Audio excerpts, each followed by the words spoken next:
Halo, Assalamualaikum, selamat pagi. Baik, kita tengok pada pair GBP USD ataupun currency lah sebenarnya. Kita tengok currency.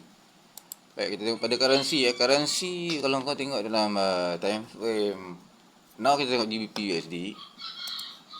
Dia apa banyak dah berlaku sebenarnya dia dah ada support, bikin resistance, dia buat fake out gabung. Dan dia dah buat fake out gabung, kata price tembus ke atas. Okey, ni bab-bab ni kau kena buka dalam Telegram channel. Kau kena join channel lah nak belajar. Aku simplekan saja video ni sebab kalau aku cakap pun mungkin ada yang faham, ada yang tak faham kan. Jadi benda ni kena belajar. So belajar kena masuk dalam Telegram channel ataupun kau tengok video dalam Telegram channel yang ada basic asas untuk kau belajar lah.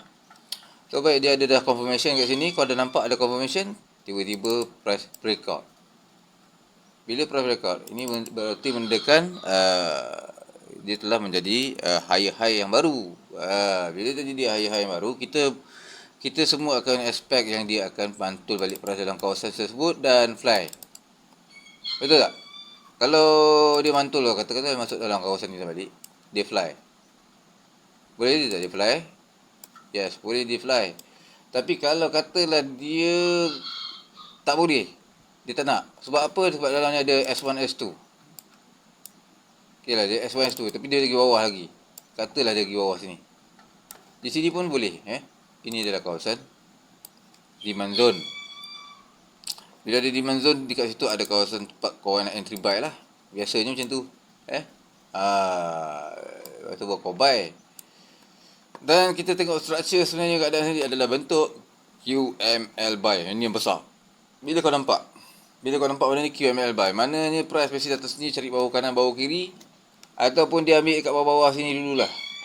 Dia ambil kat bawah-bawah sini dulu dan kemudian baru dia naik ke atas. Dan satu lagi penyebab dia adalah di dalam ni kenapa aku kata nak turun. Kau buka dalam M5, kau akan nampak di dalam ni dia dah buat fake out. Berlapis-lapis fake out dia dah buat. Satu ada R1, R2 fake out dia buat berlapis-lapis ni. Kalau kau nampak, inilah fake out yang berlapis. Manipulation dah buat tak terjun. Manipulation dah buat tak terjun dan manipulation dah buat tak terjun dan sekarang ni dia memang tak terjun lah. Dia masih lagi sideway dalam ni. Tambah pula hari ni hari Jumaat, memang dia kutip order banyak kat sini ni. Sama retail trader ikan bilis macam kita ni, dia banyak kutip order situ. Jadi dia nak buat. Ada yang tengah buy, ada yang tengah sell, ada yang tengah buy, ada yang tengah confuse sekarang ni. Ada tengah buy, tengah sell, tengah buy, tengah sell, tengah buy, tengah sell. So masa time ni lah berhati-hati sebab di mana retail trader terlalu ramai yang letak buy dengan sell kat dalam ni. So anytime kalau nak terceduk lah. So macam aku pilih sell. Aku pilih sell lah. Sebab bawah belum ambil lagi. Ada sebab kenapa aku pilih sell. Confirmation semua dah ada kat atas tu, dia dah buat. Dan aku nampak jelas benda ni kena belajar. Lepas tu aku target dia ke bawah di kawasan zone demand. Zone demand. Okey, baik. Ini tentang GBP USD. Euro USD pun begitu. Kalau kau buka dalam M30, kau akan nampak keadaan dia dah buat apa kat sini. Ni dia dah buat lah ni. Dia dah buat fake out, dia dah buat apa segala-galanya. Mak nenek dia semua ada dalam ni. Okey. So kau tengok dalam M30. Belakang tak payah tengok, aku padam semua. Semua ni aku terpaksa padam. Jadi nanti kau confuse. Pertama sekali kau tengok benda yang sama juga dia buat. Dekat sini support weaker resistance.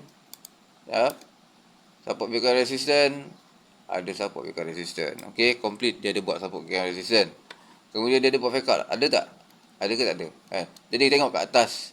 Kadang-kadang tak sama. Kadang-kadang sama. Kau tengok kat sini dalam shadow ni. Kau nampak shadow tu ada resistance kat situ. Kalau kau pasal nak detail buka M5. M5 kau buka lah. M5 kau nampak lah detail. M5. M5 terlalu kecil. Tapi dekat dalam ni lah. Kalau aku lebih dalam ni. Dalam ni ada R1, R2 nampak. Sebab ini paling cantik. Ini paling cantik paling okey bagi aku. Dan dia paling cantik. Nampak walaupun dia kecil kawasan tersebut, dia tetap fake out tau. Kau ingat jangan tak fake out. Dia tetap juga sama juga. M15 kalau kau besarkan, nampak kat situ nampak aku dah tanda tadi. Dan kat bawah ni ada fake out lagi tak? Tak ada fake out. Tak ada. Sebab tak ada baris yang sama. So dekat dalam ni lah paling clear. Buka lagi besar zoom, dekat sini dia ada buat fake out, nampak price naik atas. turun semula. Dia turun semula. Lepas tu dia buat fake out lagi tak? Betul tak? Dia masih lagi buat fake out lagi dalam tu. Ni fake out ni. Ini yang bahaya ni, dia fake out lagi. Lepas tu tak turun. Tiba-tiba nak terjun. Lepas tu masuk balik zone.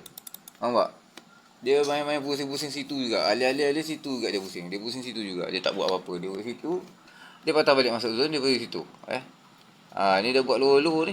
Tak tahulah apa jadi. So get ready lah untuk post sell anytime. So kat mana tempat zone nak ambil? Ni. Kalau kau nak sell sekarang, boleh juga lah 0.01 kan. Tengok balance. Boleh lah sikit. 0.01 boleh. Masuk je 0.01. Kemudian tekan. Settle masalah. Sekejap apa saja tak jalan-jalan lagi ni. Aduh, hai. Tekan sell pun tak mau masuk. Apa tak mau masuk? Alah, hai. Apa hal ni? Inilah kadang-kadang dia dah jadi hang ke apa. Aduh. Baikkan lah. Boleh masuk tempat lain. Boleh masuk tempat lain je. Aku try masuk tempat lain. Aku try maybe boleh masuk kat sini kot. Ni apa tadi, Euro USD kan. Euro USD. Aku try masuk. Okey, dapat masuk. Okey, dapat. Dapat masuk. 0.0. Jadi, okey, boleh. Dapat masuk lah. Dah ada masuk dah tu. So, alihkan dia punya SL ke atas. So, target di kat mana? Kat sini pun boleh. Kawasannya adalah kawasan demand zone. Okay, kalau ada demand zone, standby lah. Ini Euro USD. Baik, itu saja setakat ni untuk video kali ni. GBP USD dan juga Euro USD. Untuk goal aku dah cerita semalam kan. Tak payah cerita lagi lah. Okay, baik. Assalamualaikum.